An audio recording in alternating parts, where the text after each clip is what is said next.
Shalom. Ya, pada sore hari ini ya saya diberikan tema oleh Bella ya, pihak IEF dengan tema kritis dalam Kristus ya. Kalau berbicara tentang kritis pasti kita sudah mikir. Kritis berarti berpikir berkaitan dengan apa? Berkaitan dengan pikiran ya. Karena pikiran kita itu mencerna ya, pikiran kita itu berpikir. Nah, ini berkaitan dengan pola pikir. Pola pikir umat Tuhan ya, pola pikir anak-anak Tuhan. Nah, ya pola pikir manusia ya di dalam Tuhan ya secara umum dulu perlu diperlengkapi dengan mindset yang kritis. Ya, kemampuan berpikir akan menentukan kualitas hidup. Ya, jadi di dalam kita berpikir, kemampuan berpikir kita akan menentukan kualitas kehidupan kita. Ya, makanya kita dibimbing oleh orang tua dari kecil, disekolahkan sampai ke universitas, itu menolong supaya berpikir kita makin maju dan kita jadi anak-anak Tuhan yang punya kualitas daya pikir yang baik ya. Dan kemampuan berpikir menentukan kualitas kehidupan. Sebab kenapa? Kemampuan berpikir seperti dua sisi mata uang yang tidak terpisahkan, yakni membangun atau menghancurkan. Ya, kalau yang membangun akan ke arah yang baik, positif. Kalau menghancurkan akan ke arah yang negatif. Nah, di situ ada pilihan tuh, pikiran dan tindakan yang akan dieksekusi, dilakukan. Tetapi semua bermuara dari pikiran. Nah, tidak dipungkiri bahwa kemampuan berpikir terkadang digunakan manusia untuk tujuan yang salah. Ya, kenapa? Karena manusia setelah jatuh ke dalam dosa, sebelumnya semuanya baik, amat sangat baik ketika manusia di Taman Eden. Tetapi setelah manusia jatuh ke dalam dosa, ingin menjadi seperti Allah, karena keinginan ini, ya manusia telah terpisah dari Tuhan. Dan akibatnya adalah dalam pikiran manusia yang selalu dia pikirkan adalah keegoisannya, keinginan dirinya, kemauannya, kesombongan, keangkuhan hidup, keinginan mata, itu yang dan arahnya adalah dosa. Dan itu kesalahan di hadapan Tuhan. Makanya manusia terpisah dari Allah. Nah, padahal kemampuan yang dianugerahkan Tuhan ini memiliki tujuan yang baik ya dan mulia pada awal manusia diciptakan, karena manusia diciptakan segambar dan serupa dengan Allah. Jadi tujuan Allah adalah manusia untuk memuliakan Tuhan, mengerjakan apa yang Tuhan perintahkan. Ya, menggenapi semua rencananya di tengah-tengah dunia ini. Ya, itu sebenarnya rencana agung Tuhan ya dalam menganugerahkan kepada kita pikiran, ya akal budi yang kita diciptakan segambar dan serupa dengan Dia. Namun terjatuh ke dalam dosa, ya manusia cenderung melakukan yang tidak berkenan kepada Tuhan. Nah, mengapa kita perlu berpikir kritis? Ini menjadi pertanyaan ya. Kira-kira mengapa kita perlu berpikir kritis? Kalau kita nggak kritis artinya kita enggeh-enggeh terus ya iya. Ya dinyatakan seperti orang yang ya nggak mikir gitu loh. Orang yang nggak mikir ya itu orang bodoh ya. Nggak ngolah apa ini semua yang diucapkan orang kita terima. Ya dilakukan orang atau kita tonton, wah kita terima aja semua. Dan akhirnya banyak kesalahan yang kita lakukan ya atau manusia lakukan. Ya manusia ya dunia ini telah jatuh ke dalam dosa, makanya segala sesuatu ya dilakukan oleh manusia yang berdosa adalah ya yang tidak berkenan kepada Tuhan. Ya anugerah umum Tuhan berikan, ada moralitas yang baik yang manusia lakukan, tetapi tentunya ketika manusia tidak percaya kepada Tuhan, kecenderungan hatinya adalah untuk pemulihan diri sendiri. Ya dan iblis sangat senang di situ. Nah, kondisi manusia dunia saat ini ya, kita belajar dulu. Ini saya dapat data dari Kompas. Dikatakan pada tahun 2025, ya ini tahun 2024 dinyatakan ini ya. Dunia diprediksi akan menghadapi berbagai tantangan seperti ekonomi ya, kondisi dunia tidak baik-baik saja saat ini. Jadi kita perlu kritisi ya. Mengapa?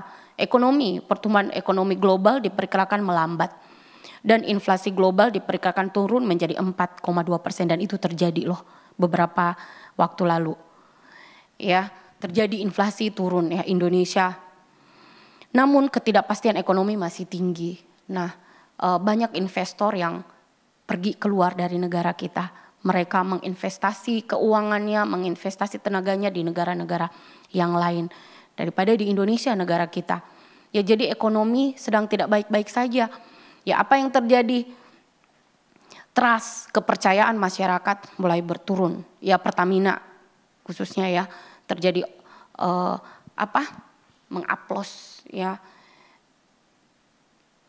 minyak dan segala macam, bensin, dan itu sangat merusak hati masyarakat, kepercayaan masyarakat ke pemerintah menurun dan investor ke negeri ini. Nah, menyebabkan ya goncang ekonomi kita juga ya turun menjadi 4 kemarin ya 4% itu turun ya Indonesia. Dan ini diperkiranya ya waktu tahun kemarin dan ini terjadi. Nah, apalagi geopolitik, konflik geopolitik masih berlanjut dipicu oleh persaingan ekonomi dan politik global. Ya, negara-negara mau bekerja sama dengan siapa? Mau bekerja sama dengan Amerika, bekerja sama sekarang dengan China kerja sama. Jadi makanya China sekarang majunya luar biasa. Ya, kalau nonton di YouTube, waduh, China itu luar biasa maju. Ya, jadi mereka bekerja sama dengan negara Amerika ya, dan mereka bisa menciplak segala hal yang maju-maju ya, yang ada di negara yang maju ini, negara Amerika. Nah, Indonesia bekerja sama dengan negara-negara yang dipilih oleh bangsa kita sendiri ya. Indonesia bekerja sama dengan Korea. Nah, Indonesia juga bekerja sama dengan Rusia. Ya, akibat dari peperangan, konflik di Ukraina, Rusia dan Ukraina ini juga menyebabkan ekonomi juga jadi goncang karena kerjasama kita jadi terhambat ya Indonesia dengan negara luar ini, negara Rusia ya, dan negara-negara yang ada bencana alam ya seperti banjir dan kebakaran hutan ya, banjir terutama yang terjadi banjir di mana-mana ya, dan juga gempa ya, bencana alam yang terjadi. Nah, teknologi berdasarkan kecerdasan buatan AI. Nah, kalau kita menonton di media sosial antara nyata dan juga tidak nyata ya, antara real dengan palsu udah seperti sama. Ya, kejadian-kejadian bisa dimodifikasi dan suara bisa ditiru, gambar-gambar bisa ditiru dan segala macam ya, bertumbuh berkembang, tetapi satu sisi juga mengancam ya. Dan realitas virtual, demikian juga dengan biomedis ya terus berkembang. Ya, biomedis berkembang dalam dunia medis. Sekarang pembuatan robot yang menggantikan manusia dalam bekerja. Ya, luar biasa nih. Terus juga robot juga sudah awalnya cuman dipakai segala bentuk-bentuk seperti besi gitu ya. Sekarang sudah ditutup dengan silikon ya.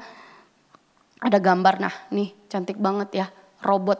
Dan akhirnya manusia ya sebenarnya satu sisi maju, zaman maju, tetapi satu sisi menyebabkan kecenderungan manusia ya berdosa. Ini akhirnya ada yang mau mengambil istri pasangannya, ada yang robot laki-laki jadi suaminya, robot perempuan jadi istrinya. Ya, dunia udah semakin mengerikan. Dan tempat pekerjaan juga makin berkurang bagi manusia karena sudah diambil oleh robot ya.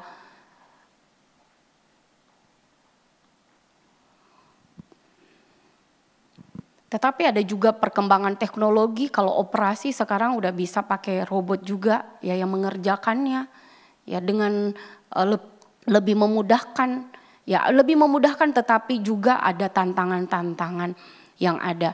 Itu teknologi. Terus perang, konflik Ukraina, Timur Tengah, Israel dan juga dengan Palestina yang masih berlangsung ya, kondisi dunia. Ya, dan sekarang juga masih terus kita doakan. Terus perubahan sosial budaya generasi 2025. Ya, saat ini kritis terhadap teknologi dan dampaknya pada kehidupan sosial. Manusia untuk generasi muda semakin individualis ya. Nah, kita bersyukur di gereja kita ada persekutuan ibadah seperti ini. Terus apalagi dengan sosial budaya yang dari luar negeri dibawa ke dalam negeri.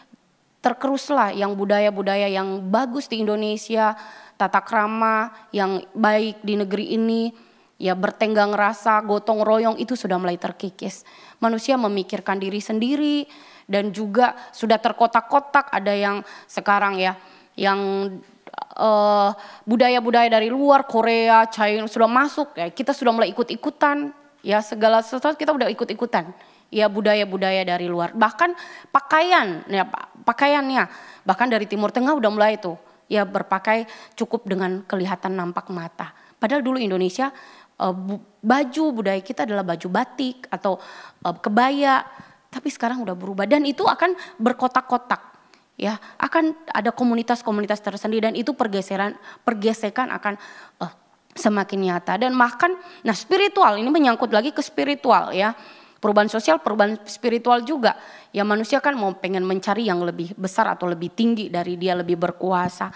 Ya punya iman yang tinggi, iman ya kepada yang lebih berkuasa. Nah itu dia juga manusia merasa diri lebih baik dari orang lain, imannya lebih hebat, kepercayaannya lebih, dia merasa dialah pintu surga. Ya seperti itu sehingga bisa mengkafir-kafirkan sesama, menganggap sesama sebagai musuh dan bukan sebagai rekan, ya sebagai sesama, ya jadi kondisi perubahan sosial budaya ini semakin saat ini semakin mengubah ya pola hidup kita. Nah, ya tadi sekedar kita tahu tentang tingkat inflasi global kita dan juga gangguan global yang sangat besar dimulai dengan pandemi COVID kemarin, kemudian perang, ya itu sudah saya sebutkan. Nah. Ini berpengaruh di ekonomi dan di keamanan juga ya kalau ekonomi susah keamanan juga akan susah. Nah pengaruh juga di medis tadi demikian. Nah karena itu kita sebagai umat Tuhan orang-orang Kristen yang hidup di dalam Kristus harus punya pemikiran yang kritis. Menyikapi kondisi dunia, menyikapi hal-hal yang perkembangan-perkembangan yang ada positif dan juga ada negatifnya. Nah bagaimana sikap kita sebagai umat Tuhan. Baik juga di dalam spiritual, di dalam iman Kristen. Ya saat ini juga baru saya baca hari ini ada salah satu ketua sinode lagi pemanggilan oleh pihak kejaksaan, pihak pengadilan untuk ditelusuri. Karena mendapatkan uang hibah dari calon gubernur tertentu.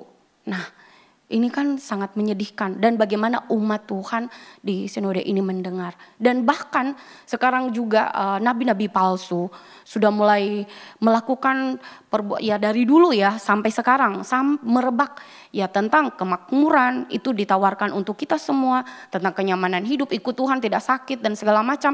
Ini bagaimana kita mengkritisinya ya sebagai anak Tuhan. Ya sedangkan Tuhan bilang kalau ikut aku kau harus sangkal diri, pikul salib, ikut aku. Nah yang begini-begini susah, gereja mau yang enak, yang nyaman, menyampaikan yang enak didengar, ya yang nyaman, janganlah yang susah-susah, yang gampang-gampang aja. Nah sekarang kita di gereja kita sangat bagus ya, anak muda diajak untuk berpikir kritis dalam zaman ini. Kenapa?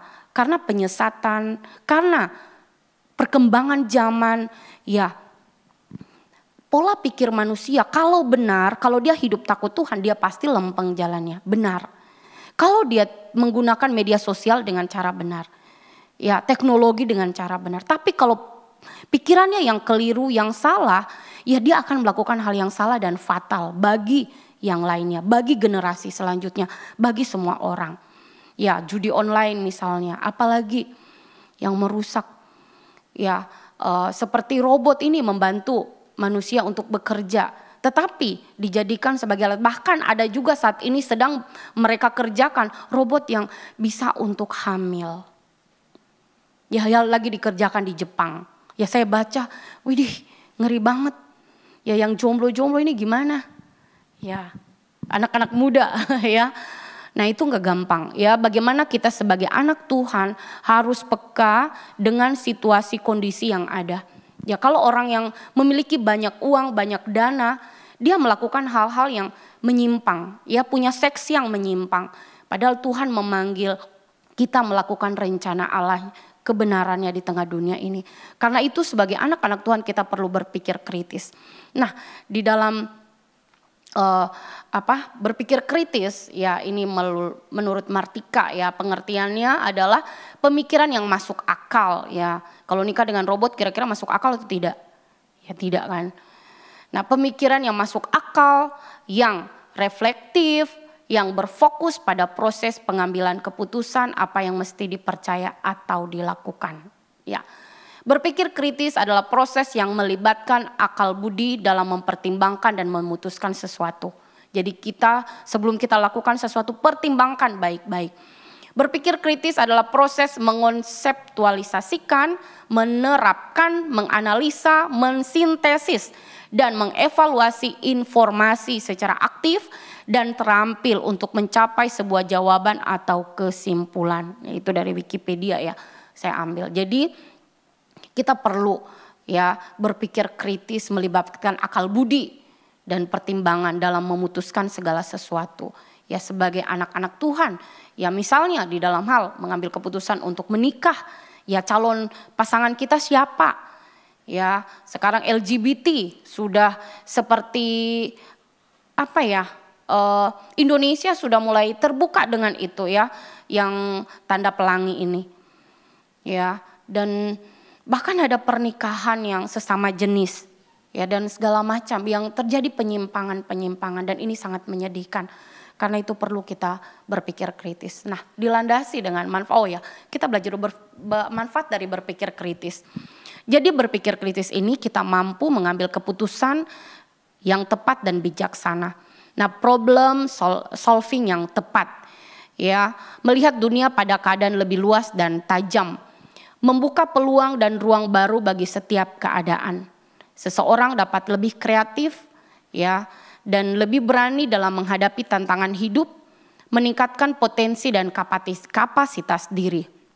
Nah, hal ini membuka cakrawala kita berpikir ya manusia, bahwa manusia akan memberikan kontribusi yang bukan hanya pada keadaan tetapi ya sedang membangun dirinya untuk suatu eksistensi diri yang lebih berkualitas dan bermakna. Ya, jadi kita manusia ini yang punya tanggung jawab ya, kontribusi, dan sebab lewat berpikir kritis seseorang sedang membangun pemikiran yang mandiri, mendisiplinkan diri, memantau diri sendiri dan koreksi atau mengevaluasi diri sendiri. Jadi penting sekali berpikir kritis ini ya, supaya kita boleh membangun pemikiran yang mandiri, ya tidak bergantung dari orang lain, ya, dan mendisiplinkan diri sendiri, memantau diri dan bisa mengevaluasi diri. Nah, dasar dari berpikir kritis sebagai anak-anak Tuhan ya, kita hari ini kritis dalam Kristus. Ya, Kristus adalah sentral kehidupan kita dan Kristus bersabda dan sabdanya itu disampaikan di dalam kitab suci yaitu Alkitab. Kita mengenal Tuhan melalui pembacaan kitab suci. Oleh karena itu landasan berpikir kritis kita adalah berdasarkan Alkitab. Mengapa? Karena Alkitab adalah firman Allah yang berotoritas di dalam kehidupan Kristen. Alkitab sangat jelas mengajarkan tentang manusia yang perlu mengoptimalkan akal budinya atau pikirannya dalam menjalani kehidupan ini. Manusia diperhadapkan pada pilihan hidup mana yang baik dan benar untuk dijalani. Nah, kita diberi pilihan, kita bukan robot ya. Ya kalau robot disuruh ngapain gitu, tapi kita diberikan kehendak bebas oleh Tuhan. Nah, tetapi sebagai anak Tuhan di dalam Filipi 4 ayat 8, pikirkanlah hal-hal yang benar. Ya, di sana dikatakan, pikirkanlah, kita dituntut untuk memikirkan hal-hal yang benar. Hal yang mulia, patut didengar, patut dipuji. Hal yang suci, itu yang Tuhan berikan perintah kepada kita untuk kita pikirkan. Nah, manusia dituntut untuk menjalani kehidupan sesuai dengan kebenaran Allah. Lalu bagaimana manusia dapat memilih yang terbaik bagi kehidupannya? Manusia memerlukan tuntunan dalam kehidupannya. Ya, jadi kita butuh tuntunan, yaitu kebenaran firman Tuhan. Bersyukurlah kita sebagai anak Tuhan yang dianugerahkan oleh Allah pertolongan Roh Kudus untuk percaya kepada Yesus sebagai Tuhan dan Juru Selamat, dan percaya akan kitab suci yang di dalamnya adalah tulisan yang diilhamkan oleh Allah. Nah, di dalam Filipi 4 ayat 8 tadi, kritis dalam Kristus yaitu berpikir yang benar, semua yang mulia, semua yang adil, semua yang suci, semua yang manis, semua yang sedap didengar, semua yang disebutkan kebajikan dan patut dipuji, pikirkanlah semuanya itu. Jadi pikiran kita ini harus berpikir, Kolose 3 ayat 2, pikirkanlah perkara yang di atas bukan yang di bumi. Wah, sedangkan saya tadi kan cerita tentang kondisi bumi ya, kondisi dunia yang tidak baik-baik saja. Tetapi sebagai anak Tuhan, kita menyadari bahwa ada kuasa yang lebih besar dari dunia ini. Ya, dari kuasa kegelapan, yaitu Kristus yang telah mengalahkan kegelapan. Kristus yang telah mengalahkan maut. Kristus yang mengalahkan kuasa iblis. Karena itu kita punya kekuatan di dalam Kristus. Karena itu berpikirlah seperti Kristus berpikir.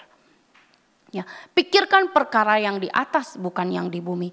Kalau kita melihat dunia ini, tentu saja ya hati dan pikiran kita juga wah ekonomi semakin begini ya, kita gak perlu khawatir. Karena Tuhan yang menopang setiap umatnya. Tuhan memberikan kita akal budi, Tuhan yang akan menuntun kita dalam pendidikan, dalam sekolah, di dalam pekerjaan. Ya setiap anak-anak Tuhan mendapat perlindungan dari Allah. Karena itu Tuhan mengatakan bahwa Dia adalah Immanuel, Tuhan yang menyertai. Jadi ketika kita menyadari bahwa kita punya Tuhan, jadi segala sesuatu yang kita lihat kita harus filter. Ya, kalau sekarang di dunia sosial media segala macam notifikasi tiba-tiba muncul di handphone kita, ya tidak jauh kejahatan itu loh, sebatas nih jari. Ya. Orang mungkin berbuat dosa dengan cara melihat orang baru dia melakukan pemerkosaan dan segala macam. Sekarang berbuat dosa bisa dengan sendiri di kamar. Dengan apa? Menonton video porno. Ya kita dan akhirnya pikiran ini pikiran cabul yang muncul. Akhirnya pikiran yang negatif. Ketika kita melihat wanita, bisa di dalam pikiran atau wanita melihat pria, pikirannya terpengaruh dengan hal-hal yang mendukakan Roh Kudus Tuhan. Nah, akhirnya melahirkan dosa. Ya karena itu di dalam pikiran yang sudah ternoda. Karena itu bagaimana kita sebagai anak-anak Tuhan harus menjaga pikiran kita ini harus tetap kudus. Ya orang tidak melihat, kita semuanya ya kita kalau melihat sesama kita ya biasa-biasa saja. Tapi kita nggak tahu pikiran kita apa, satu akan yang lain. Bahkan hamba-hamba Tuhan. Jangan berpikir hamba Tuhan itu suci kudus, manusia juga. Ya, bisa juga terjebak dengan dosa tertentu dan juga bergumul dengan hal itu. Ya, karena itu kita sebagai anak Tuhan harus kritis di dalam segala sesuatu, kritis di dalam Kristus supaya ketika kita melihat segala sesuatu dan apa yang terjadi di dunia ini, di luar diri kita maupun di dalam diri kita, kita memiliki akal budi yang benar. Nah, di dalam Amsal 1 ayat 7 Salomo seorang raja yang luar biasa. Yang mengajarkan kita hidup, dia juga mengakui dia gagal, dia menikah dengan istri yang bukan dari umat Tuhan sehingga dia juga menyembah berhala. Ya, tapi dia Tuhan kenan akan hidupnya, dia bertobat dan dia di awal kitab Amsal ini dia katakan takut akan Tuhan adalah permulaan pengetahuan. Nah, kita tidak bisa melakukan segala sesuatu dengan topeng. Ya, kita bisa dengan topeng, tetapi kita tidak bisa menyembunyikan di hadapan Allah. Nah, karena itu sebagai anak Tuhan perlu ditanamkan dalam akal budi kita takut akan Tuhan. Karena takut akan Tuhan ini menjadi awal permulaan dari pengetahuan. Sehebat, sepintar apapun juga kita ya. Kita dianugerahi kecerdasan oleh Tuhan. Masing-masing kita berbeda-beda. Kita punya kapasitas yang berbeda satu akan yang lain. Dalam akal budi. Dalam menangkap sesuatu, ya, dalam menangkap berita atau menangkap situasi. Kita diberikan akal budi. Ya, dan mencernanya kita diberikan akal budi. Dan memutuskannya kita diberikan akal budi oleh Tuhan. Tapi setiap orang percaya dianugerahinya Roh Kudus. Untuk apa? Menuntun kita. Saya sangat suka dengan firman Tuhan di kitab Mazmur. Dengan apakah seorang muda mempertahankan kelakuannya bersih? Kelakuan kan bertolak dari pikiran. Yaitu dengan merenungkan firman Tuhan. Betapa berkuasanya firman Tuhan.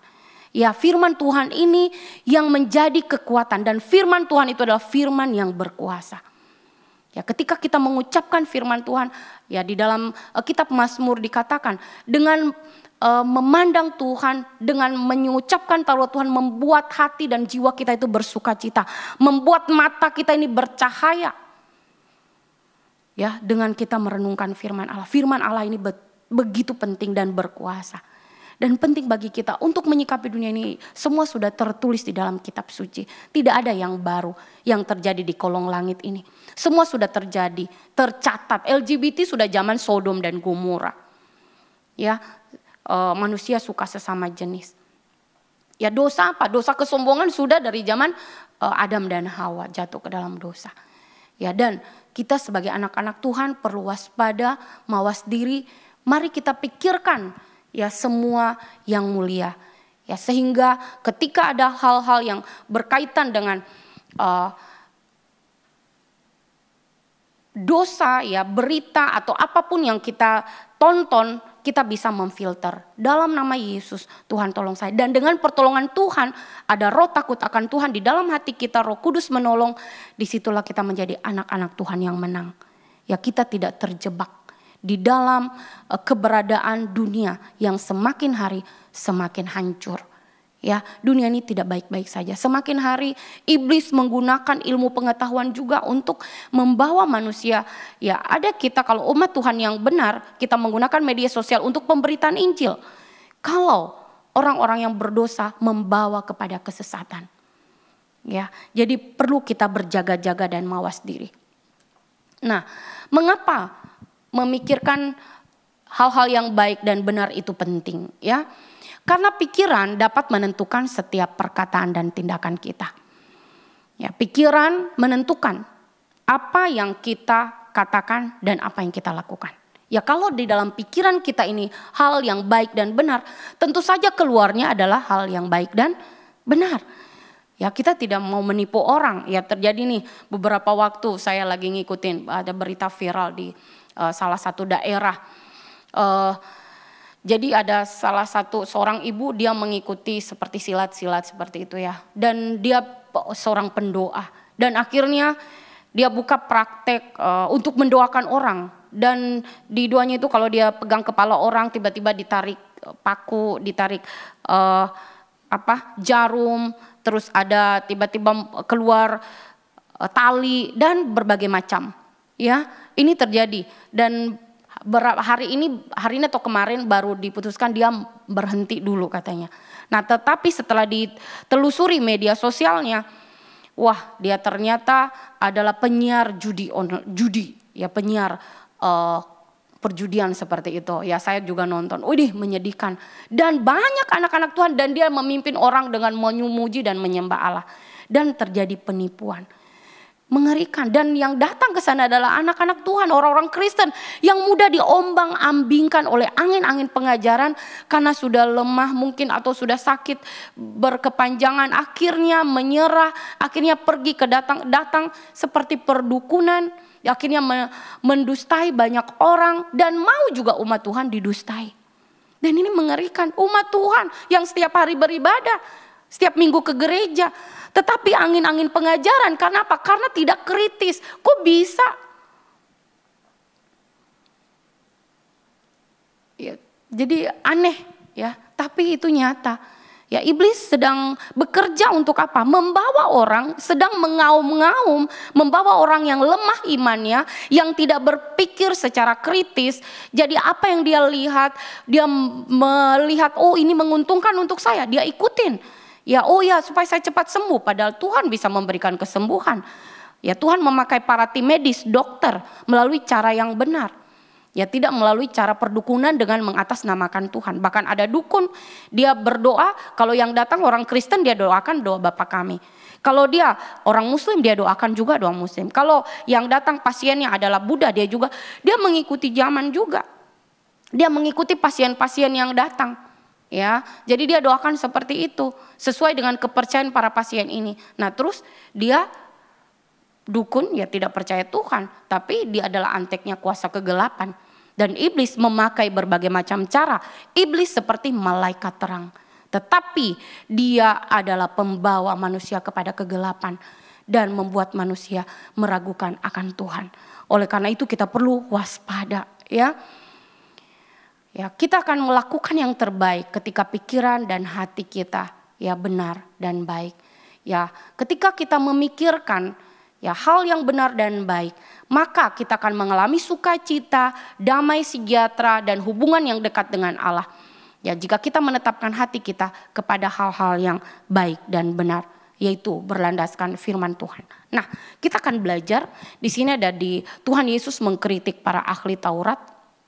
Ya, di dalam Lukas 11 ayat 37 dan sampai 54 Tuhan Yesus mengatakan demikian ya kepada mereka.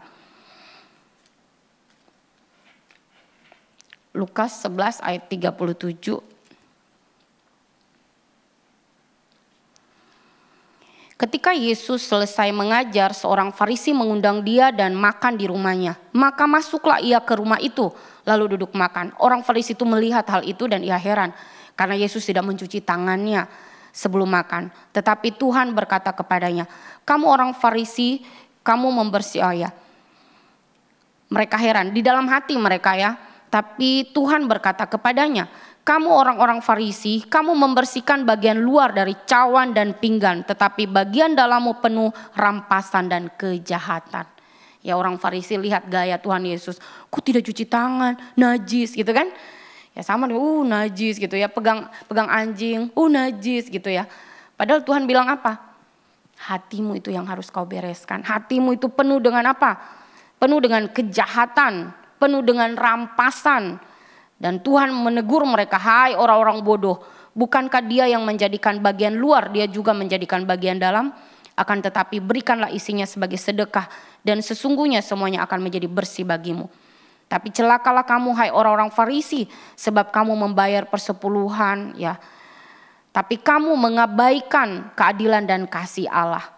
Yang satu kamu harus lakukan dan yang lain jangan diabaikan. Celakalah kamu hai orang-orang Farisi, sebab kamu suka duduk di tempat terdepan di rumah ibadat, suka menerima penghormatan di pasar. Ya, celaka kamu, sebab kamu sama seperti kubur yang tidak memakai tanda. Orang-orang yang berjalan di atasnya tidak mengetahuinya. Mereka ditegur keras oleh Tuhan. Kenapa? Karena mereka hidup di dalam kemunafikan, ketidakjujuran, tidak apa adanya. Ya, mereka tidak percaya kepada Tuhan dan tidak takut akan Tuhan. Ya, mereka berusaha untuk menjatuhkan Tuhan Yesus. Ya, dan di ayat 52, celaka kamu hai ahli Taurat, sebab kamu telah mengambil kunci pengetahuan. Kamu sendiri tidak masuk ke dalam, dan orang yang berusaha untuk masuk ke dalam kamu halang-halangi. Ya, mereka menghalangi orang-orang yang mau mengenal Tuhan. Dan setelah Yesus berangkat dari tempat itu, ahli-ahli Taurat dan orang-orang Farisi terus-menerus mengintai dan membanjirinya dengan rupa-rupa soal. Untuk itu mereka berusaha memancingnya supaya mereka dapat menangkapnya berdasarkan sesuatu yang diucapkannya. Jadi orang-orang Farisi ya ditegur oleh Tuhan. Tuhan menyatakan kebenaran dengan jelas. Tuhan menegur mereka, tapi mereka berusaha untuk mencelakai Tuhan. Ya, dan ingat bahwa dalam lingkungan agama ya kan orang Farisi ini tidak percaya Yesus. Di dalam lingkungan agama, pengajaran, mereka hidup menurut hukum Taurat.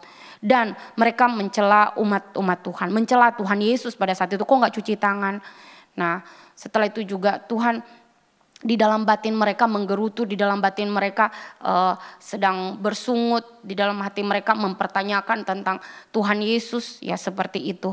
Dan di dalam Lukas 19 juga ya Tuhan Yesus juga menegur mereka ketika mereka berjual beli di rumah bait suci. Ya, di situ Tuhan juga tegas menegur mereka ya. Tuhan Yesus menyucikan bait Allah.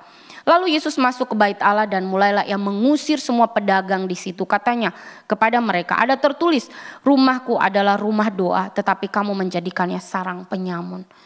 Jadi jangan heran kalau zaman sekarang gereja ya dijadikan tempat untuk sarang bisnis. Ya, untuk meraup keuntungan, untuk dijadikan alat untuk memperkaya diri. Ya kemarin itu saya baca dan hari ini saya masih ikutin. Oh ya ternyata disitulah dia mencari uang dengan cara pengobatan ini. Ya dengan pengobatan yang menipu umat. Ya dengan menggunakan kuasa-kuasa yang tidak dikehendaki oleh Allah. Ya dengan cara penipuan dan ini sangat berbahaya. Ya berkedok semuanya berkedok ketidakjujuran, kemunafikan di hadapan Allah dan Tuhan itu Maha tahu. Karena itu Tuhan bilang dasari hidupmu dalam takut akan Tuhan. Ya, jadi perlu bagi kita sebagai anak-anak Tuhan mengkritisi segala sesuatu. Dan Tuhan mengatakan, rumahku adalah rumah doa, tetapi kamu menjadikannya sarang penyamun. Jadi gereja Tuhan, tempat ibadah ataupun kita sebagai umat Tuhan, tubuh kita ini adalah bait suci di mana tempat Tuhan tinggal. Karena itu Tuhan mau menyatakan kepada kita, jagalah kekudusan hidupmu. Ya, jagalah kekudusan bait suci rumah Tuhan. Ini juga teguran bagi kami sebagai pelayan Tuhan, bagi kita semua anak-anak Tuhan. Kita semua di sini ambil bagian dalam pelayanan, di pelayanan youth. Kita harus menjaga diri kita supaya kita kudus di hadapan Allah. Ya tidak mudah, ya tidak gampang. Tetapi Tuhan mengatakan bahwa bait suci rumahku adalah rumah doa. Di mana Tuhan mau supaya kita sebagai umatnya gereja berhubungan terus dengan Allah. Karena di dalam doa kita beroleh kekuatan, di dalam doa kita diberi anugerah oleh Tuhan, di dalam pembacaan kitab suci kita diberikan hikmat oleh Tuhan untuk membedakan tangan kiri, tangan kanan, untuk membedakan gelap dan terang, dan untuk memberikan kepada kita kekuatan untuk melakukan apa yang menjadi kehendak Tuhan, sehingga pikiran akal budi kita diperlengkapi dengan hal-hal yang kudus, hal-hal yang benar. Sehingga yang kita ucapkan, yang kita lakukan semuanya baik dan benar. Ya, kalau saat ini ya teman-teman, kalau kita melihat para koruptor ya, mereka banyak uang, terus mereka bisa sumbang ke gereja. Ya ini terjadi di salah satu sinode, mereka sumbang ke gereja A, B, C. Baik gak kira-kira, senang gak kira-kira hamba Tuhan dan umat Tuhan diberikan diberikan bantuan atau sumbangan dari pihak tertentu. Tetapi ya jemaat ini kan gak tahu yang memberi ini ternyata uang yang diberikan ini bukan hasil dari kerja keras, tetapi dari hasil korupsi. Nah, kira-kira bagaimana perasaan umat Tuhan atau hamba-hamba Tuhan pada saat ini diberikan? Menurut kita anak-anak muda. Ada yang memberikan kepada kita bantuan untuk kita retret. Nah misalnya lah. Nah, kira-kira gimana ketua kita? Senang gak? Senang. Nah tapi kita gak tahu kan setelah itu ketahuan. Ternyata uangnya yang diberikan ke kita itu uang dari korupsi. Kira-kira setelah itu bagaimana perasaan kita? Sedih. Ya. Nah ini gak gampang ya. Gak gampang ya, gereja ini perlu kritis, perlu hati-hati. Kita juga harus tahu orang itu keuangannya, dia kerja di mana, kok dia bisa berikan sekian banyak. Ya kita bisa memprediksi gaji, misalnya gaji gubernur berapa sih, gaji bupati, ya kan, gaji para pengusaha, ya dia pengusaha apa, tiba-tiba dia kasih berbanyak-banyak ya ke sebuah lembaga Kristen, itu juga perlu dikritisi, nggak bisa kita sembarang. Ya bahkan ada orang yang memberikan sumbangan dia nggak mau disebutkan di dalam ada kan bagian keuangan disebutkan dari pihak ini. Nah nanti akan ditelusuri uangnya tuh orang ini akan kemana tuh arah-arah keuangannya. Nah itu berbahaya ya. Karena itu kita sebagai anak-anak Tuhan betapa penuh takut dan hormat kita kepada Allah dalam perjalanan hidup ini. Hidup ini sementara. Hidup ini 70 tahun, setelah itu sudah sakit. Nah kalian yang masih muda, yang masih memiliki idealisme, kritisi segala sesuatu, jangan kita sembarang. Ya. Nah Tuhan Yesus mengajarkan kita betapa kita harus menjaga gereja Tuhan, menjaga kesucian, kekudusan bait Allah. Kita anak-anak Tuhan harus menjaga kesucian, kekudusan hidup kita. Jangan disembarangkan. Apa yang kita lihat, apa yang kita dengar. Kami sebagai orang tua khawatir ya. Saya secara jujur dengan anak saya. Aduh Tuhan tolong lindungi anak saya dari matanya, dari pendengarannya, dari pergaulannya. Tuhan tolong di lingkungan anak-anak Tuhan yang takut akan Tuhan. Ya, kenapa? Karena ini sangat berbahaya. Ya, kalau dia bergaul dengan orang yang tidak takut Tuhan dan dia lemah dalam imannya, dia bisa terseret dan terpikat di dalamnya dan dia bisa hilang. Ya, karena itu sebagai anak Tuhan kita harus saling menopang. Ada persekutuan seperti ini, harusnya kita memiliki hati yang semangat untuk beribadah, mencari kehendak Allah. Apa yang Tuhan mau dalam kehidupan saya sebagai anak muda. Ya, saya harus kritis sebagai anak muda, kritis di dalam Tuhan. Ya.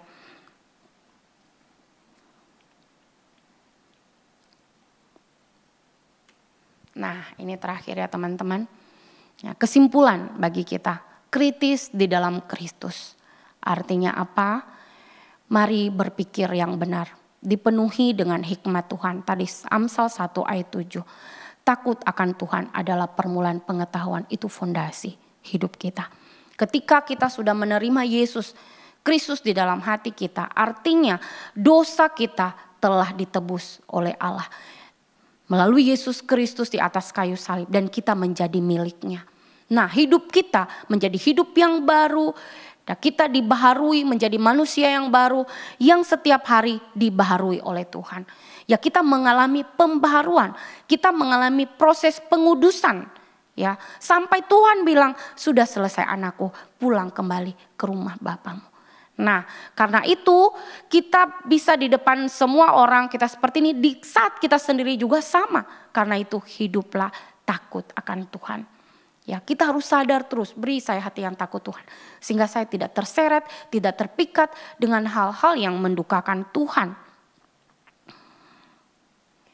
Ya, jadi biar hati dan pikiran kita dipenuhi dengan hikmat Tuhan. Ya, saya mau mengulang lagi. Dengan apakah seorang muda mempertahankan kelakuannya bersih? Dengan menjaganya seturut dengan firman Allah. Jadi betapa berkuasanya firman Tuhan. Yang kedua, nyatakan yang benar. Ya, Tuhan Yesus menegur ya para ahli Taurat. Tuhan menegur mereka dengan keras. Ya, Tuhan menegur. Tapi ada juga yang Tuhan menegur mereka, ada di pasal 20 kitab Lukas ketika mereka mau membayar pajak. Ya, mereka tanya begini kepada Tuhan Yesus, "Guru, kami tahu perkataanmu dan pengajaranmu. Ya, engkau benar, tidak mencari muka, melainkan dengan jujur mengajar jalan Allah. Apakah kami diperbolehkan membayar pajak kepada kaisar atau tidak?" Mereka tanya. Dan Tuhan katakan, tapi Yesus mengetahui maksud mereka yang licik itu, lalu berkata kepada mereka, "Tunjukkan kepadaku